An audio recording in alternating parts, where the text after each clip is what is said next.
Hey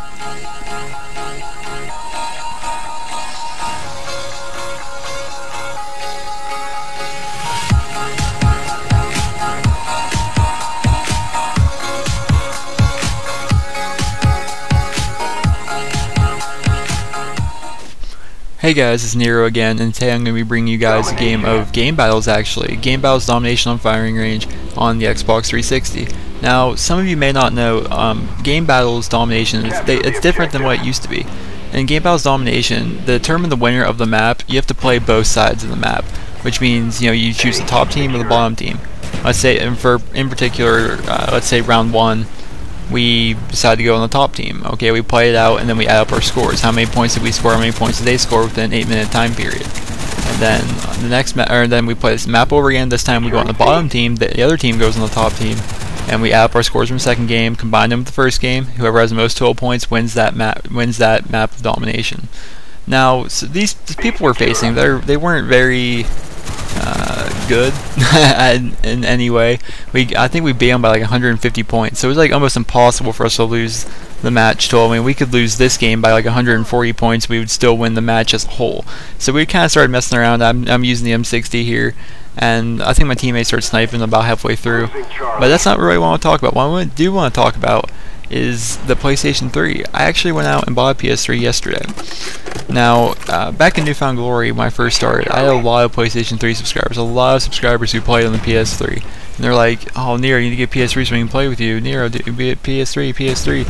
And I never had the means of getting it, but I have been working for a while, and I do have a lot of money saved, or had a lot of money saved up. I still had kind of a lot left, but obviously not much. I went out and bought a used PlayStation 3, and I got a Call of Duty 4, I got World at War, and P11s, which is like the X11 version for the PlayStation 3 Turtle Beach headset. And that's all I have, and that's all I needed. Now, PlayStation 3, I have to admit, it's pretty much what I thought it would be, and it's a lot of fun. There's a couple things that kind of bug me. I'm gonna kind of go through some of the things I've noticed right away. The first thing I noticed right away is the mic quality. The mic quality is just terrible on the PlayStation 3. Everybody, even people that do have Turtle Beaches, sound completely terrible. Because when I went out and bought this PlayStation 3, I actually I bought myself a used one, like I said, COD 4 and World at War, and I bought another used one, COD 4 and World at War, for my brother.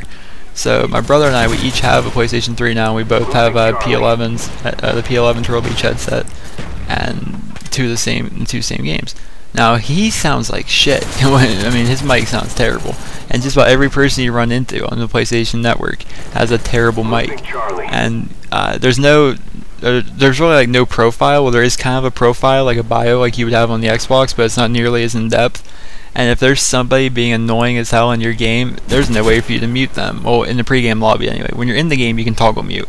On Call of Duty 4 anyway, but when in the pre-game lobby, all you can do is turn down the chat volume, because some people's mics sound like they're underwater drowning a kitten, and you can't understand a word. And this is actually awesome.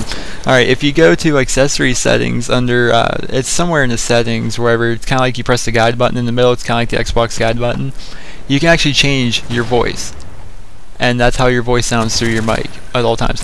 I can make myself sound like a squeaker, like all the way up squeaky, you know, level 10 squeakiness, or I can sound all down and lower like this and deep, and it's kind of funny. You can go in the games and nobody has a mic, and everyone has to listen to you in your pre-game lobby, so I'll make my voice really squeaky. And I was just sitting there talking, and I was just being annoying and obnoxious, and one guy just so happened to have a mic. He's like, dude, shut the fuck up, you're annoying as hell. So I turned my mic on squeaky as I can get. I'm like, you mad, bro? You mad? And he just raged out of the lobby. It was hilarious. But a couple other things I know are like differences between Xbox and PlayStation. The controller is uncomfortable as hell. Maybe it's because I'm used to the Xbox controller, or maybe it's because I'm 6'3" and I have these huge hands. But that little tiny controller, it's an adjustment. It definitely is an adjustment. At first I was confused with the button layout, because when you initially start up Call of Duty on it, what you use to press your grenades on the Xbox is how you shoot, and what you use to press your stuns is how you aim down your sights with the Xbox, or with the PlayStation. I'm like, what the hell?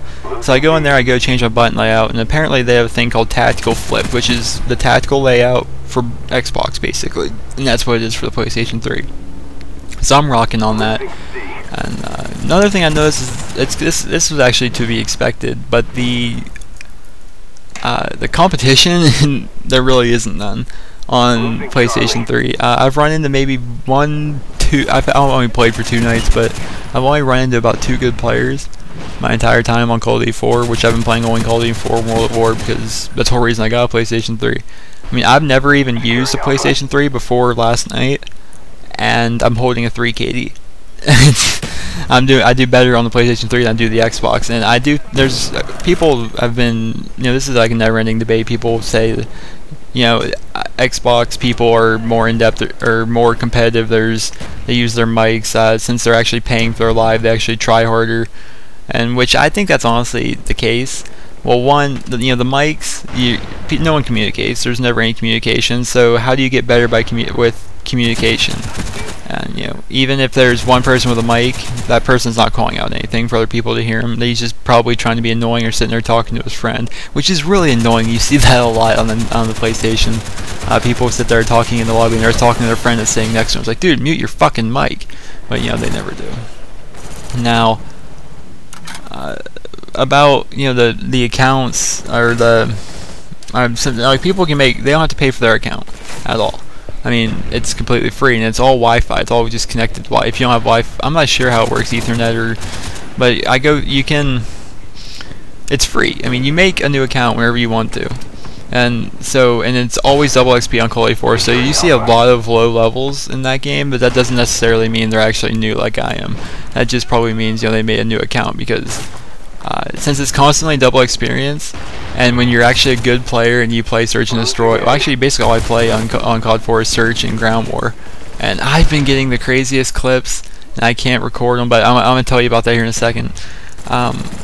With the constant double XP, I just hit level 42, and actually my PlayStation's on right next to me. Let's check. I just hit level 42, and I have 6 hours 1 minute playtime. 6 hours. Now I'm level 42. That means, about 8 hours I should be able to prestige. 8 hours of prestige? That's kind of ridiculous. So that's like 8, 16. Ah, fuck, I'm not good at math. That's like, what, 5 days, maybe? Somebody had 5 days hit 10th prestige? It's pretty good. So people since they're probably all 10th prestige on this game, because it's not going to take a long time, they constantly make new accounts. Like I said, nobody has headsets because it doesn't come with a headset, which means they're probably not going to go out and buy Turtle Beaches, so they're probably not going to get the sound whoring down. So, all in all, I think it's a good purchase. The PlayStation 3 is fun.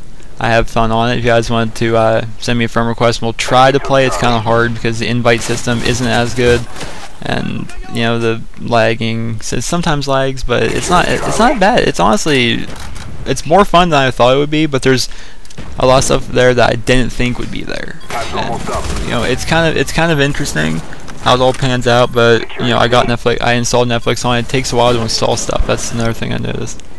But that might just be the fact that it's a used console. I don't know. I mean, I'm not an expert on the thing, but I can't. Oh, well, I want to say I can't record yet because I made the mistake of getting an HDMI cable when the HD PVR can't connect to an HDMI cable. I needed HD component cables.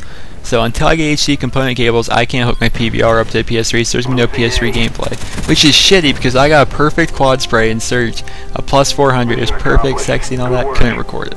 I actually had people in the lobby going, oh, and these people with their shitty underwater mics, oh, that's kind of what it sounded like. But it was fun. It's just nice to be able to play Call of Duty 4 again with no mods and World at War again without no mods. People say there's mods, and the only mod I found is super speed. That's not a big deal. You back out, you get into a new lobby, you're good to go. So, I hope you guys enjoyed this gameplay, a 25-9 with about 7 defends with the M60 in a game battles domination match. Now, as always, if you guys can just give this video a like, that would really help me out a lot, and see you guys next commentary.